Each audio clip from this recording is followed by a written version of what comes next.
Imagine waking up in a world where no one questions anything anymore. Not the news, not authority, not even their own beliefs.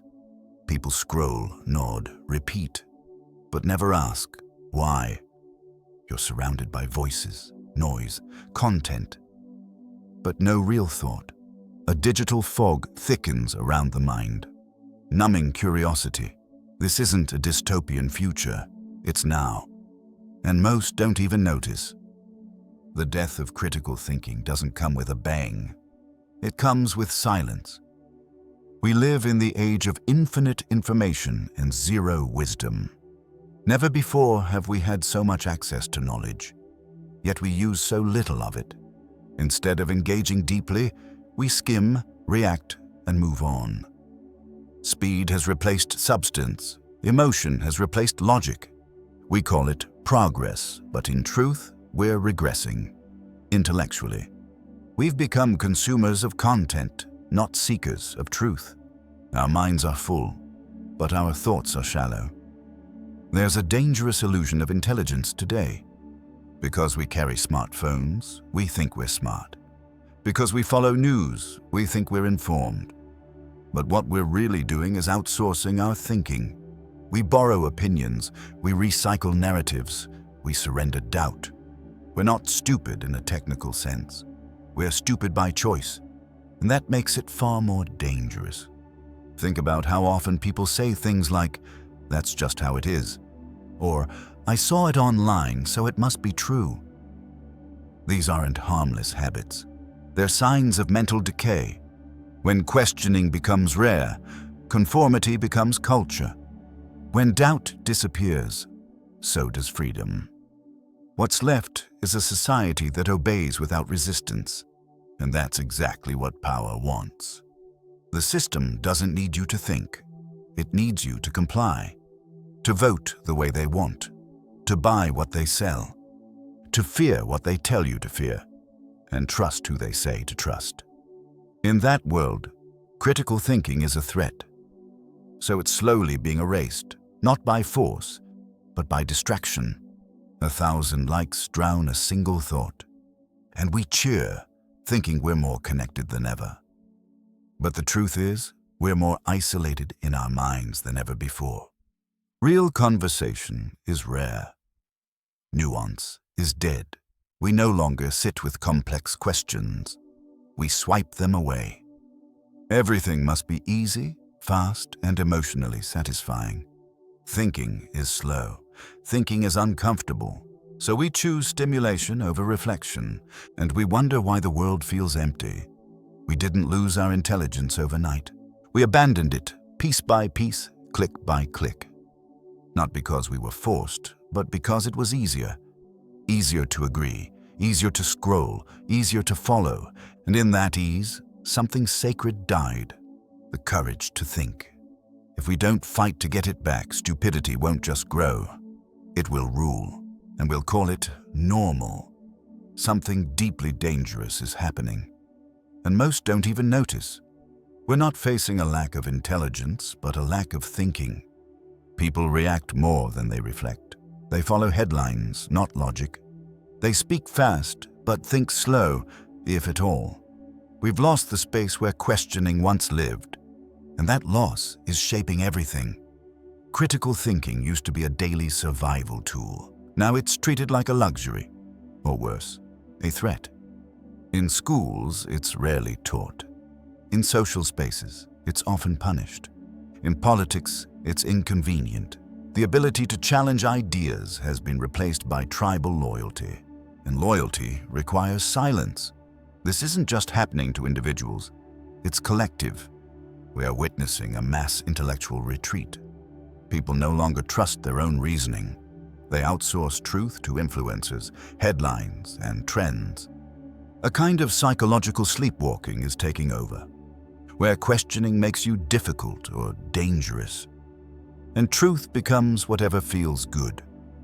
Look at how we engage with information now. We don't examine, we accept. We don't explore, we repost.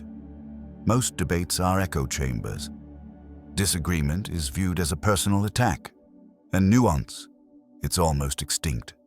We've traded thinking for signaling. The scariest part is how normal this all feels. When everyone around you stops questioning, you do too.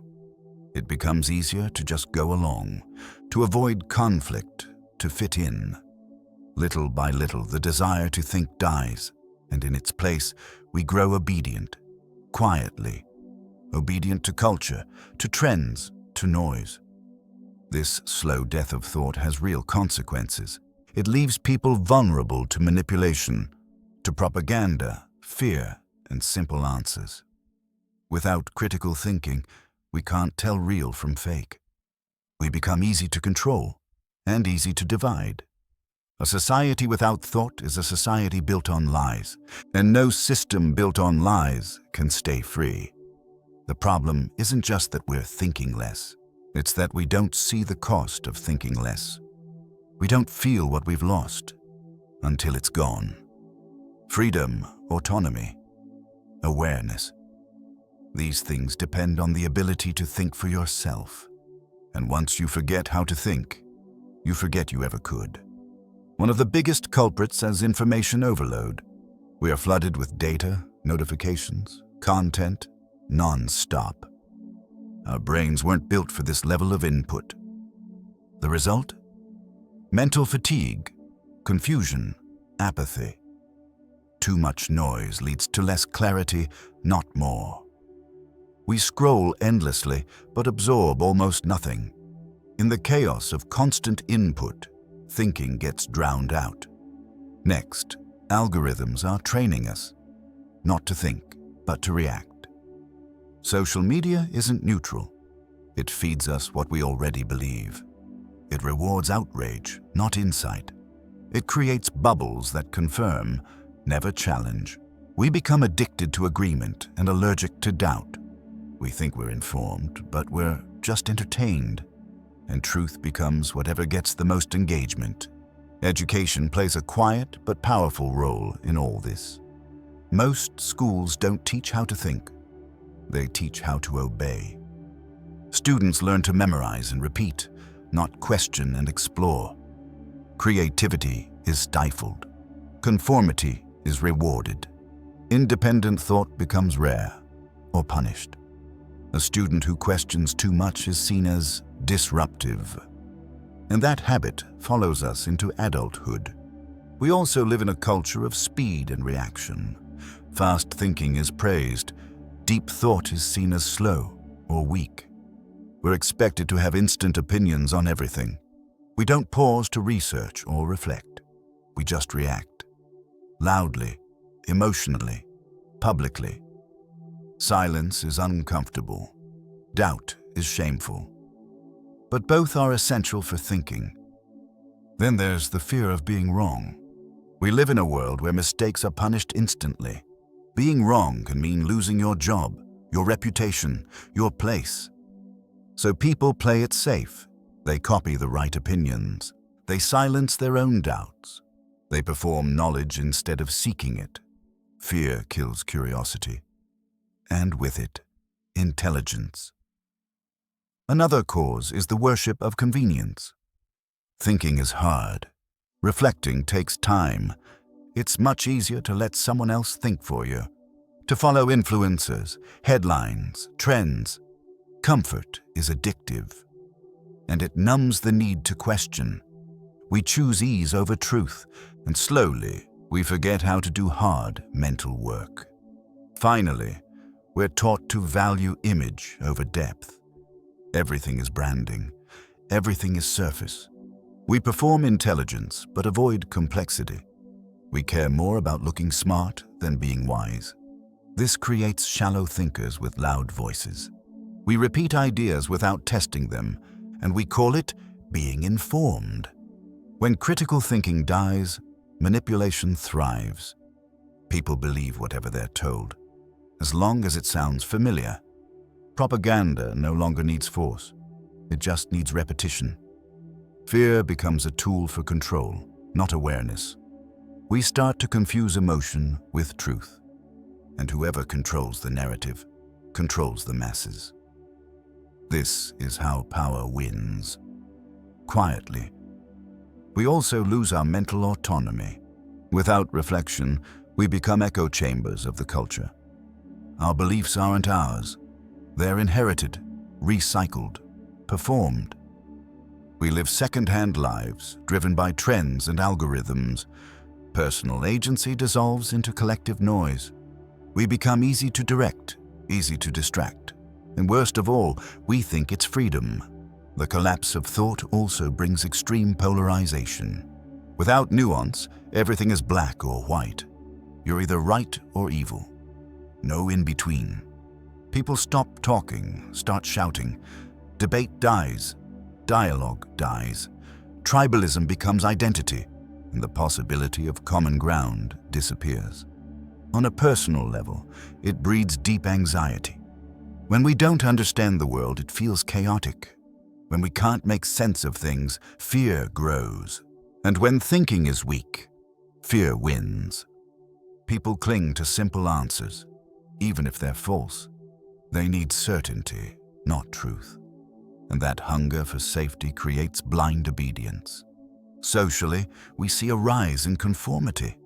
People are terrified of standing out, being wrong, or asking hard questions, so they shrink into sameness. This leads to a culture of blandness, not brilliance. Innovation slows down. Art becomes repetition. Movements become marketing. And originality becomes a threat. The economy suffers too. A society that doesn't think can't solve real problems. It just reacts to symptoms, not causes. Shallow minds create shallow solutions. Critical thinking is the engine of progress.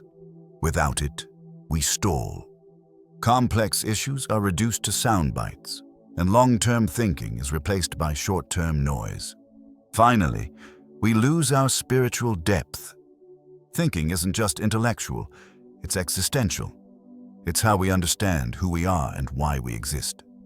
When we stop thinking, we stop asking life's deeper questions. We drift through life, distracted and numb. We trade wonder for routine, and the soul starves in silence. Noam Chomsky warned us decades ago about manufactured consent. He showed how media systems don't inform, they shape. They guide public opinion while pretending to reflect it. In his view, democracy is undermined by silent manipulation. People believe they're thinking freely, but they're following scripts. Chomsky didn't just describe media. He exposed mind control. And today, his warnings are more relevant than ever. Carl Sagan, the great astrophysicist and communicator, spoke often about the danger of scientific ignorance. He feared a world where technology grows, but wisdom dies.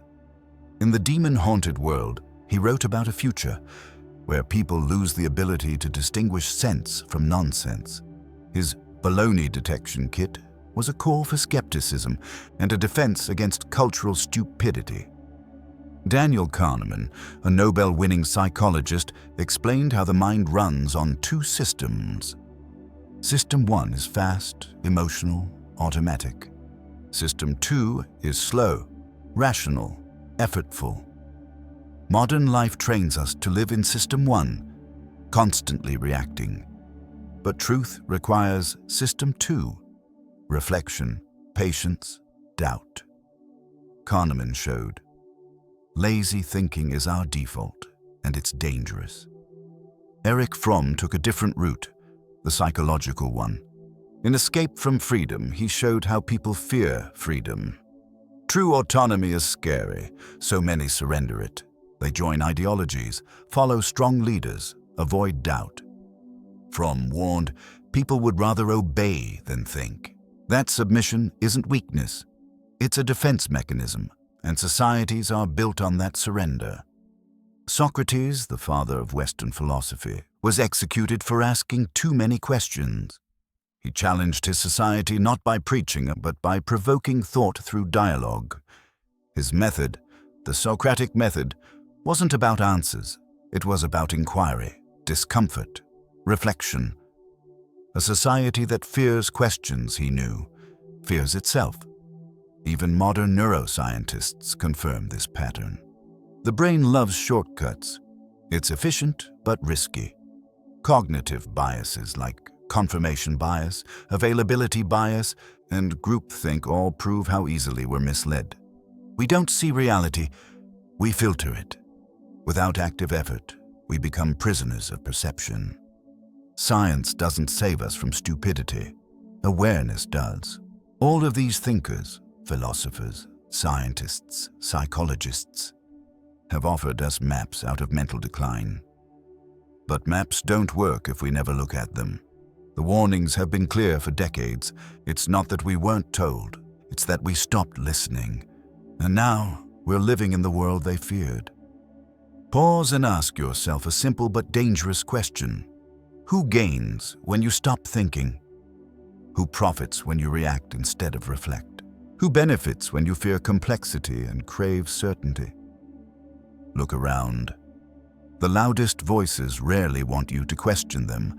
They want obedience dressed as agreement, and they'll sell it to you as truth. What if the real war isn't between left and right, rich and poor, but between those who think and those who don't? What if distraction isn't an accident, but a strategy? We are easier to divide, control, and exploit when we're mentally numb.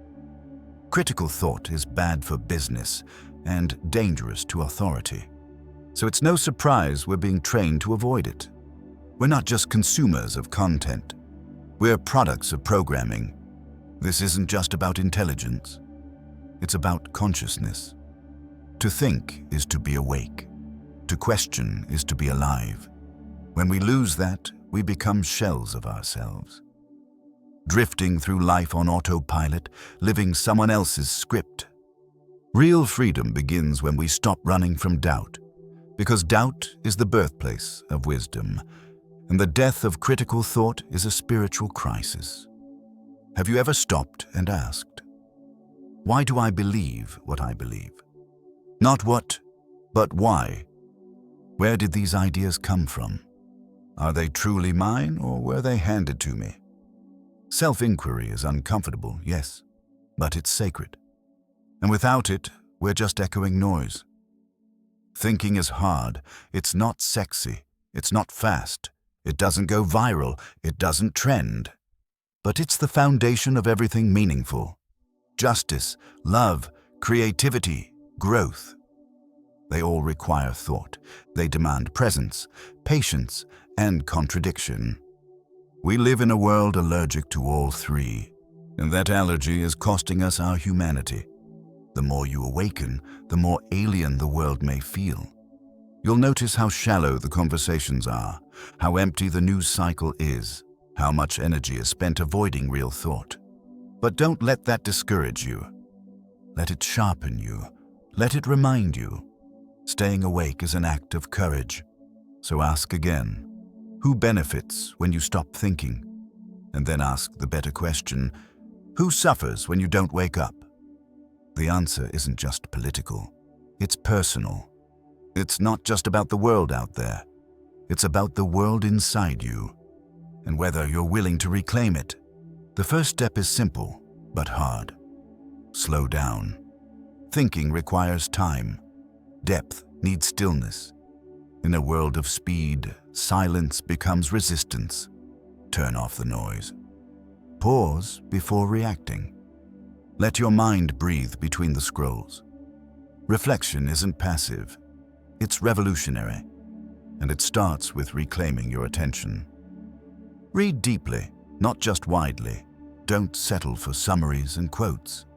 Go to the source. Books are slow food for the mind. They demand engagement, not just consumption. Start with thinkers who challenge you. Learn to sit with ideas that unsettle you. That discomfort is where growth lives. Practice the Socratic method. Ask, don't preach. Learn to say, I don't know, without shame. Question your own assumptions regularly. Talk to people who disagree with you, not to win, but to understand. Real dialogue sharpens thought, and it teaches humility, a lost virtue. Make silence a daily habit. Not everything needs to be shared. Not every thought needs a reaction.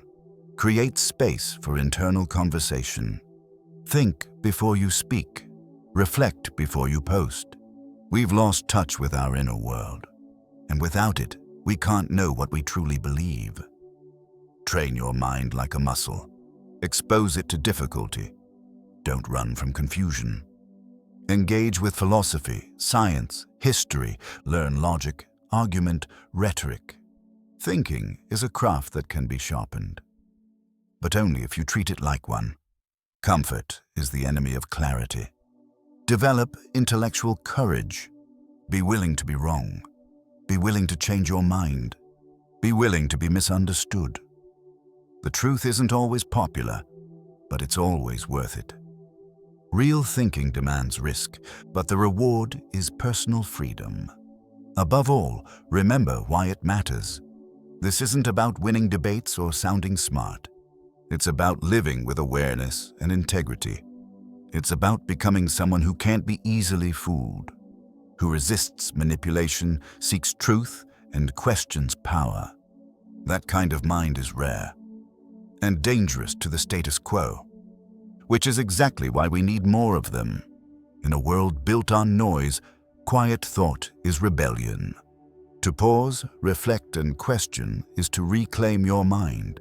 It's not flashy, it doesn't trend, but it's the foundation of every true revolution. Without thinking, there's no truth. Without truth, there's no freedom. And without freedom, we're just following scripts. If you've felt out of place in this distracted world, good. That discomfort is your signal. It means you're still awake, still capable of seeing what others ignore, still willing to doubt the easy answers. That makes you rare, and it makes you powerful. The world doesn't need more noise. It needs more thinkers. People who value depth over speed, questions over slogans, courage over comfort. We don't need more followers. We need thoughtful leaders. And leadership begins in the silence of your own mind. Thinking is hard. It's lonely. It's often thankless. But it's also liberating. Because once you start thinking for yourself, no one can ever own you again. You stop being a product of your environment. You start becoming a creator of it. That shift is where real power begins. You're not here to just scroll and obey. You're here to wake up, to see what's real, to challenge what's false, to become someone who cannot be manipulated. That's not a skill, that's a discipline. And it starts today, if you choose it. So, what will you do with your mind? Will you use it or give it away? Will you live a life of questions or follow easy answers? Will you chase comfort or seek truth? The choice is always yours. But remember this: every thought is a form of resistance, and every time you think, the world gets just a little more free. Because in the end, the most revolutionary thing you can do is not to fight louder or post faster. It's to think more deeply. That is how you break the system. That is how you wake others up. And that is how you reclaim your soul. One thought at a time.